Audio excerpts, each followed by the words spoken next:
здоровья, счастливы, красивы, здоровы.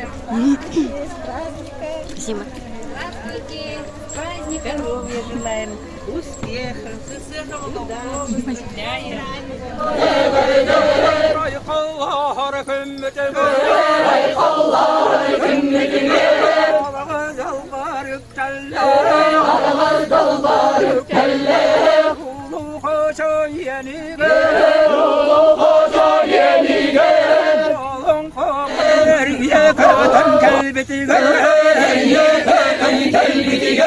ağusıya dokkarı, koktan tuğlan olur bu, sakımık baraksın, kaydır salgın kiyenige, yeye kötündeyde, üstür salgın kutlarını, Arama çila algısta, Ütük tılımımı da, Ümü kataca bulbu, Ütük cıstane giye, Mıksalas pıtekini Toya durar tomulla, Allah'ı tarık kıyda, Eleğe menerde,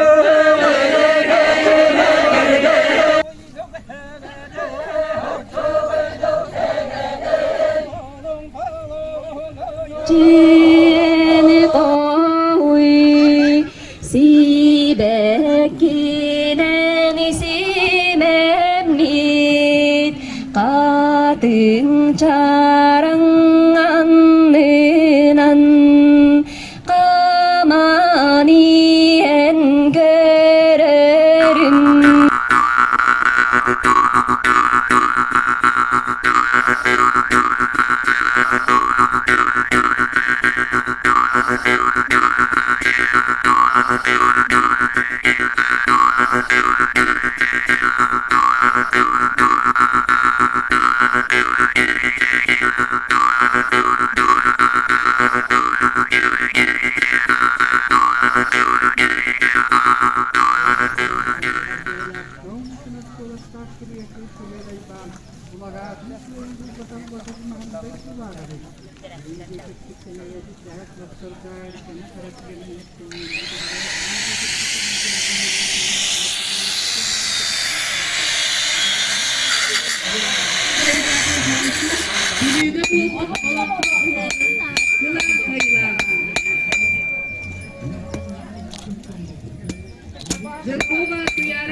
Çeketçileri çekçilerlerce yüzleneleri haritada doyma çukur balkanalattan gelmiş.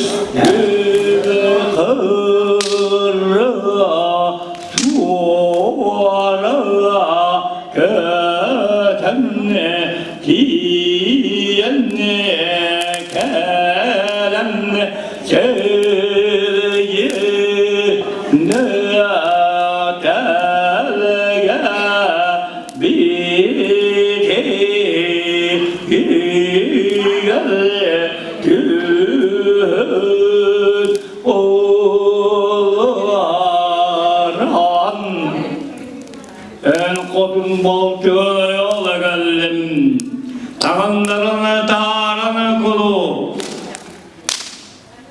Bir dergen dalım, bir bedergen dalım deyip. Ubay kamata, bu tüyünün mirmana konurgun kaydavete.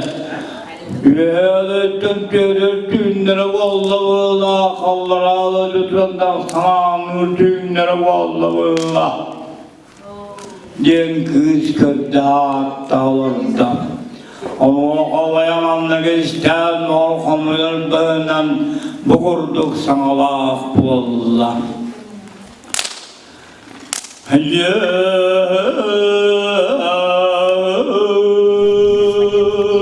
журналистов Центра творческого развития. Мы все очень рады приветствовать вас здесь сегодня. Вот, поскольку ЭСЭФ – это национальный семейный праздник, очень интересно услышать, как журналисты придерживается ваша семья. Ну, во-первых, большое всем спасибо за то, что встретились, так, за то, что ЭСЭФ ЛНХ организовали. Я считаю, что это по нынешним временам это вообще, даже, можно сказать, мужественный поступок со стороны и района, и всех тех организаторов. И большое спасибо, что организован он очень правильно. Я об этом сегодня уже несколько раз говорил. Он организован с соблюдением всех ограничительных мер. И это позволяет нам сегодня вот так общаться. Да? Потому что мы точно знаем, что, по крайней мере, в Алеккинском районе 2 недели ни одного больного нет. Мы всех, кого сюда привезли, вакцинировали. Там есть, у всех есть справки, что они не болеют. Соответственно, вот это как раз пример того, как такие праздники надо организовывать. Это большая благодарность организаторам. Если говорить об ЭСЭХе, ЭСЭХ, конечно, это мой любимый праздник. Я сколько себя помню, столько я помню ЭСЭХ. Вот, поэтому, конечно, у меня в семье этот праздник всегда почитался. Мой дедушка был знаменитый Алан-Пасуд, Суд. Он очень много районных ЭСЭХов Верхнеюрийска открывал. Постоянно он открывал, пока был жив. Вот. И, соответственно, для меня ЭСЭХ это, конечно, вся его мифология и так далее, она мне очень близка. Ну и слава богу, что и в моей семье то же самое. Мы с женой очень всегда трепетно относимся к празднику, начиная от костюмов. Вот. Жаль, она вот сегодня сейчас в командировке не смогла, уже ЭСЭХ перенесли, поэтому она не смогла приехать. Но вот шить нужен новый костюм под ЭСЭХ Ланкова. И, конечно, мы всегда очень свои ритуалы, обязательно встреча, обязательно присутствие на празднике с семьей. Это для нас очень важно. волонтер! Я волонтер! Еще раз! Кто волонтер? Я волонтер!